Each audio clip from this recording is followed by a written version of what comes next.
Towns in the south have become battlefields as bus operators fight for supremacy. For the moment, passengers are enjoying the new competition for custom. But could they become the ultimate casualties of the south's bus wars?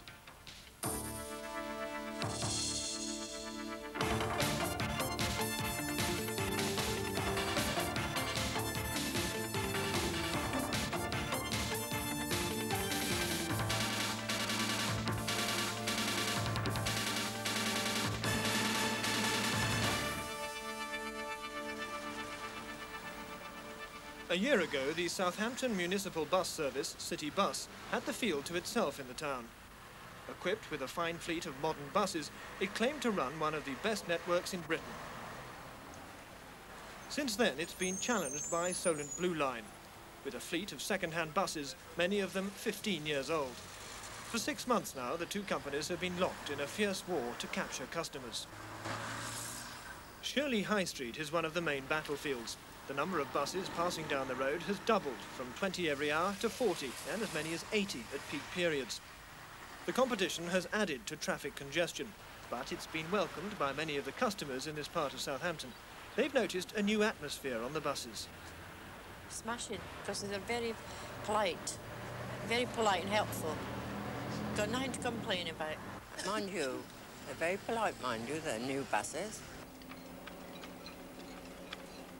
Across the Solent on the Isle of Wight, another bus war is being fought between the big former nationalised bus company, Southern Vectis, and a man and wife team who run Gange Bus.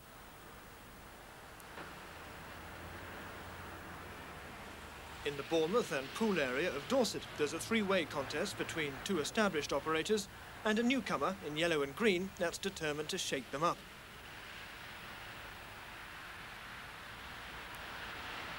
While at the other end of the region in Essex, a small minibus service in Southend-on-Sea hopes to prove it can take on two local giants and win.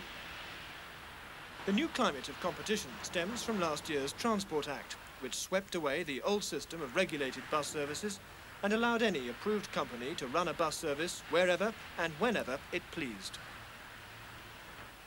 Competition between bus companies was meant to bring passengers a better deal, and market forces rather than the dictates of Whitehall or local councils were to decide on the level of services. In this programme, we'll be investigating how far that new freedom the government hoped for has actually gone. And we'll be trying to answer the more important question, is it going to last? The Portswood depot at Southampton City Bus.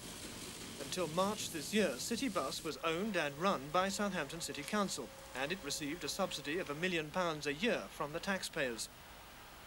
Those days are over now. The buses and the depot are still owned by the council, but it's being run by a new independent management board.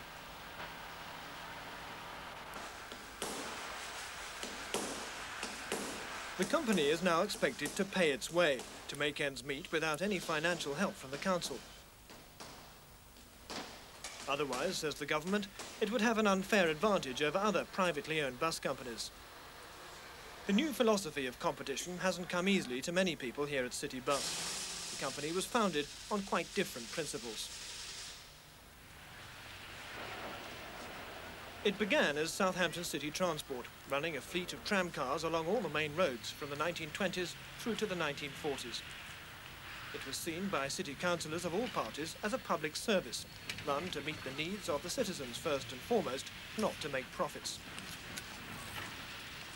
Even after the tramcars were phased out in 1949 and entirely replaced by buses, the emphasis was still given to serving the needs of all the citizens. Recently retired General Manager Bill Lewis joined City Transport in 1966.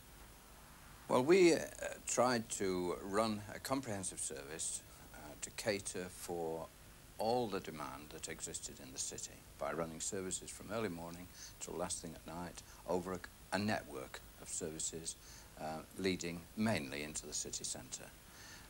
These services were partly profitable, some of them were unprofitable, others were supported by network support which came in either from the county council or from the district council in the case of Southampton.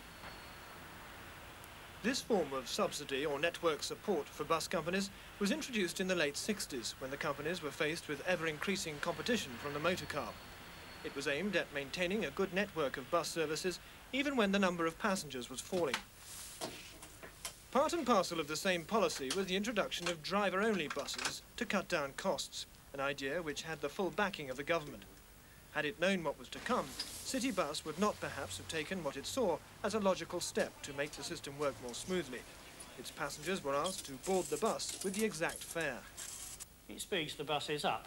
If passengers require change on a one-man bus, each passenger takes about 5 seconds. With no change, 2 or 3.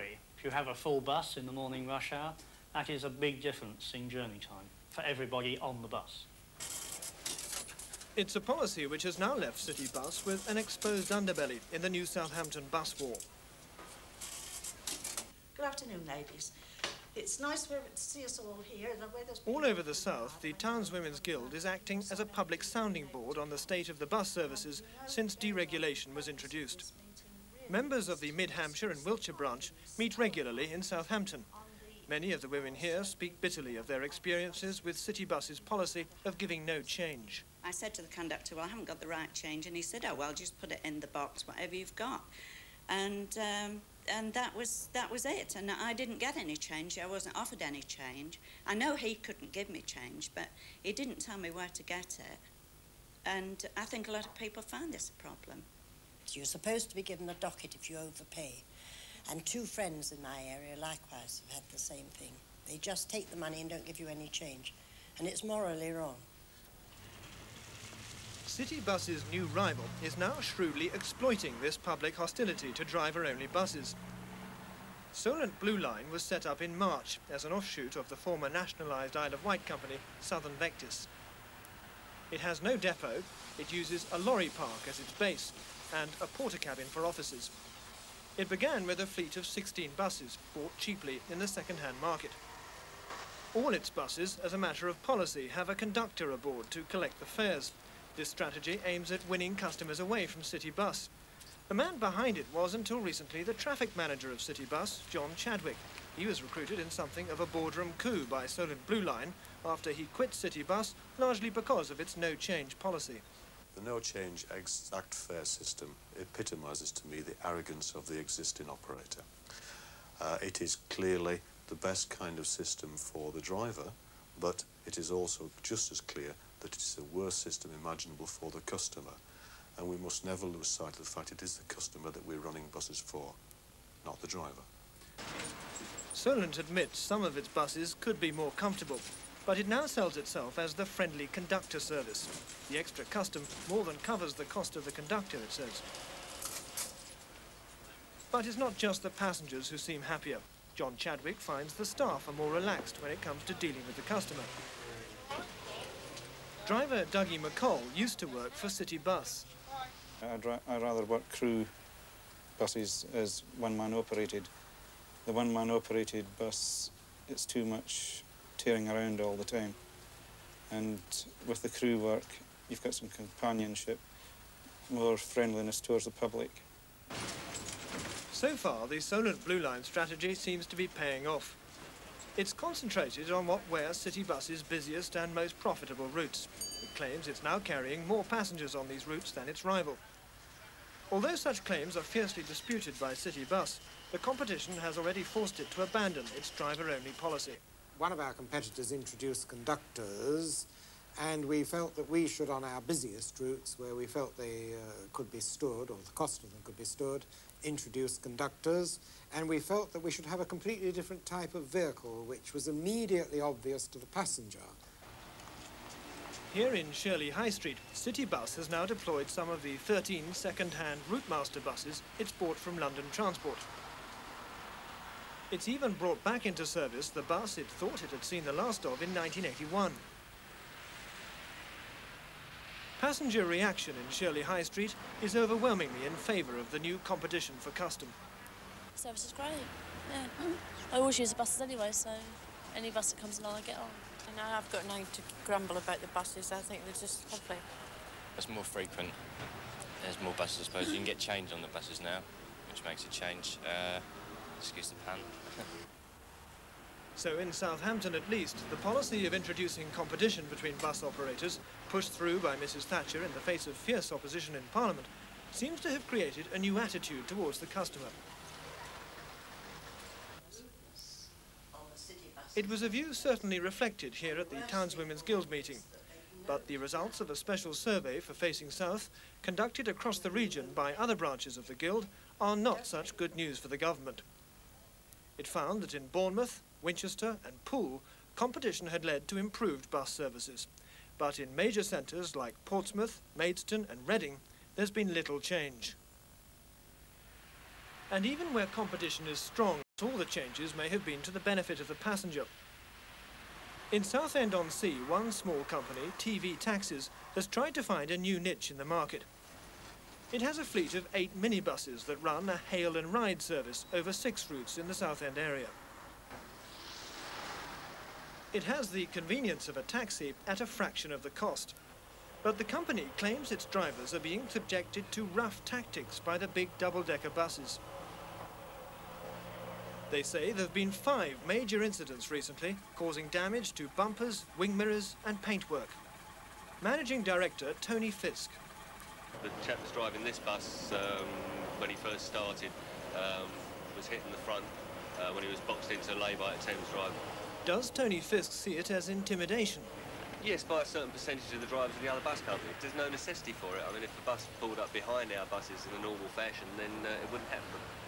The culprit, says TV Taxis, are drivers with newly privatised Eastern National, a claim denied by the firm. TV Taxis has not reported any incidents to the police, as no passengers were injured. But Eastern National is suing TV Taxis for allegedly damaging a bus. And here in Southampton, the police have reported a worrying increase in traffic incidents involving buses in the 6 months from May to October this year. The man in charge of the city's police traffic branch is Brian Dolphin. There were minor collisions, very minor collisions, or complaints that one or other of the bus drivers had driven carelessly. We also had incidents at bus stop, at traffic lights, where one would try and block the other one so that his compatriot of his own company could get ahead at traffic lights. Some of the trouble in Southampton may have stemmed from the bitterness felt by some city bus drivers towards former colleagues who now work for Solent Blue Line. Dougie McCall is one such driver. They know that I have a pension from City Transport when I took early retirement last year, and this seems to go against the grain. There are a few who have been downright ignorant about it. One I have reported to the Ministry of Transport. Other Blue Line drivers report similar animosity, but the city bus drivers often blame it on Solent Blue. The man who speaks for the city bus drivers is Steve Early. He's their trade union leader and also now sits on the city bus board. He rejects the idea that his men have caused the trouble. Most of the accidents that we've had since competition arrived, in most of the cases, it's been the other way around. It's our competitors that are really the aggressor. Because after all, we're the established operator and it's them moving in on our territory. Last month, the police had to warn the managing directors of both companies about the aggressive behaviour of some of the crews. They now hope peace has been restored. But with increasing competition, there's a strong risk that guerrilla warfare could break out again. No one has been injured, but that may be due to luck as much as anything else. The problem posed by battling bus drivers in the south may prove to be a passing phenomenon. What's happened here on the Isle of Wight in the last 6 months, some experts say, could be more of a pointer to the future.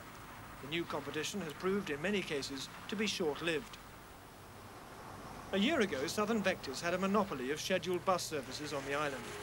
On deregulation, no fewer than 5 new operators started up in competition.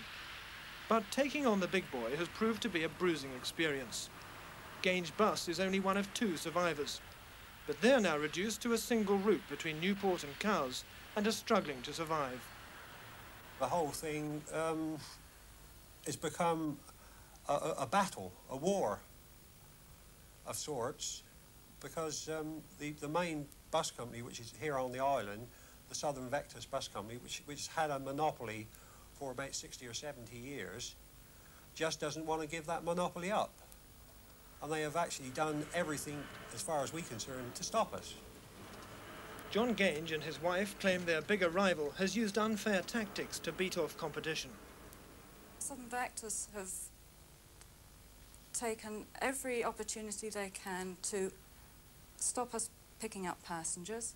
They've had extra buses in front of ours, which are unscheduled buses, and they have just waited for ours to come along. And then as soon as we came in sight, the unscheduled Southern Vectis bus would pull out in front of us, picking up any odd passengers that we might pick up on our registered route. This became very irritating, of course, and we were getting hardly any revenue as well. On the island, there's a public transport officer appointed by the council to keep an eye on the bus services. He reported Southern Vectis to the South Region Traffic Commissioner for breaking the rules set down by the government. He gave us some examples of what he saw as sharp practice. You would put a bus right in front of your competitor, and you put one behind him, so that you'd be leapfrogging each other all the way down the road, therefore getting to the passengers first. Another example I saw used was a bus leaving the bus station with no number on his blind, operating as if he was just off traffic, and promptly got into the town centre. He suddenly became a service bus, picking up passengers. The competing bus still behind the bus station wasn't aware that that bus had left. The man who runs Southern Vectis is Gary Batchelor, a former manager of the old nationalised company. He strongly denies the claims of unfair competition. I don't look at it that way at all, because we were the people here first. Our rivals are trying to muscle in, if you like, on our routes. And if we were to go under, we would be not only losing out in that respect, but our people would be losing jobs, etc. I think that we have responded by being more professional and doing what we do very well, that is, by providing a good service for our customers. Our customers are uppermost in our thoughts. We do all that we can to serve them. The question of whether Southern Vectis is guilty of bending the rules has still to be resolved. But the controversy has certainly highlighted the single-minded approach of the Southern Vectis management. They are proving to be the most formidable opponents in any bus war. They began a year ago as an Isle of Wight operator only. They established a first bridgehead on the coast at Poole and Bournemouth when they joined with Badger Line to set up a new service in competition with two existing operators. Then they opened a second front in Southampton with their Solent Blue Line operation. Last month, they swallowed up the Southampton part of the Hampshire bus empire. It all reflects the business philosophy of its managing director, which he's now bringing to bear in Southampton. We have improved the service considerably in the last year on the island. We've expanded. We're running more buses, we're employing more people than we were. But there's a natural limit to the expansion plans on the island because of the water around it. So therefore we've looked to the nearest part of mainland, which is Southampton, in order to expand. So could Southern Vectis, with its aggressive strategy, overpower its competitors on the mainland, just as it has on the Isle of Wight? Its subsidiary, Solent Blue, is already planning to increase its present share of the Southampton bus market. These are the routes which City Bus ran before the arrival of Solent Blue. It began by running 3 main services along the city's busiest routes, and only until 7 p.m. To this, it's now added another 34 routes, those belonging to the former Hampshire bus network. And from January, they'll introduce 3 new routes and extend the services to run up to midnight. The effect will be to increase further the cutthroat competition in Southampton for a market that until recently was declining. The Solent Blue management claims it's making healthy profits, helped by much lower wage rates for employees and flexible working practices. John Chadwick, the managing director of Solent, even drives a bus when it's needed, something he could never do when he worked as a manager for City Bus. He believes that in the war of attrition now being fought on the Southampton streets, the low costs and low overheads of the company could prove just too much for City Bus. The organisation of City Bus is one that has developed over many years of not being exposed to commercial business competition. It has been very closely tied in with the organisation of the City Council and subject to much pressure and direction from the City Council, and also subject to a lot of the negative pressures enforced by trade unions. City Bus certainly has much higher overheads. Its depot was built to handle 300 vehicles. It has only 155. Its staff are paid above the union rate for the job and 20% more than the national average. And even before the competition began on its most lucrative routes, it was making increasing losses. Excluding subsidies, the losses grew from £700,000 4 years ago to well over £1 million in 1986. These losses increased further in the first 7 months of the latest financial year. At the headquarters of City Bus, the management team know that under the new arrangements, City Bus has to break even within a 2-year period. They say they're well on the way to turning the company round, with the help of the unions, a new grant for carrying school children, and some cuts in services. We're surviving in more than one way. Firstly, we have cut our costs somewhat. We have reduced the number of staff involved, particularly overhead staff. Secondly, we do now get paid for the children's travel when they go at half fare. In the past, that was not acknowledged financially. And thirdly, we did cut out a limited number of evening and even daytime journeys without reducing our geographical network. Taking a leaf out of its opponent's book, City Bus has teamed up with the Badger Line Company to start a bus service not in Southampton, but 20 miles away in Portsmouth. And next week they'll be trying to win back passengers by selling their Wayfarer tickets at post offices throughout Southampton. But even allowing for this counter-offensive, many experts believe that City Bus in the end may be forced to find extra cash or more savings if it's going to survive. Having already cut back on some of its day services doesn't leave many options. We might have to put fares up one day on some of the less economic routes, and we might have to review Sunday services, which up till now we have carried, but they are very definitely a loss-making area.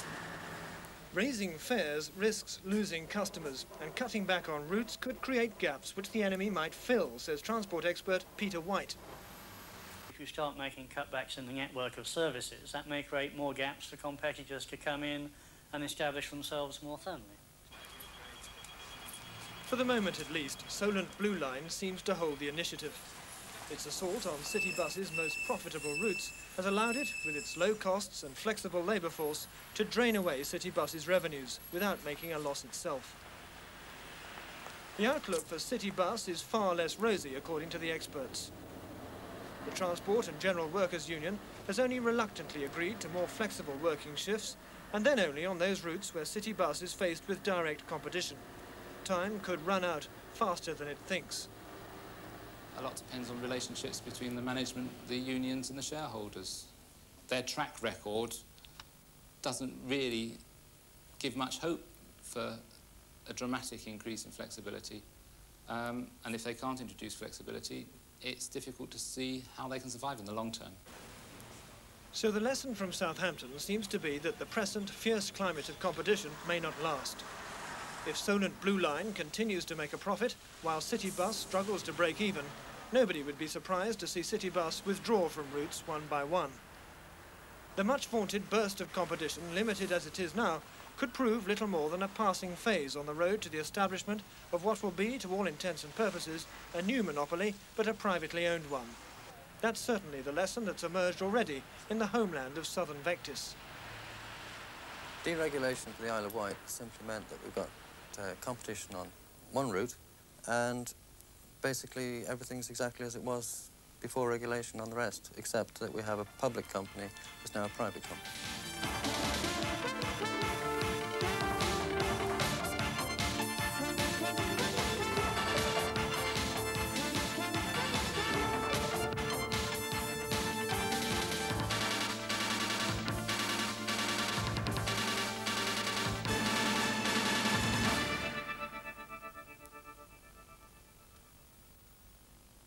Travelling by space shuttle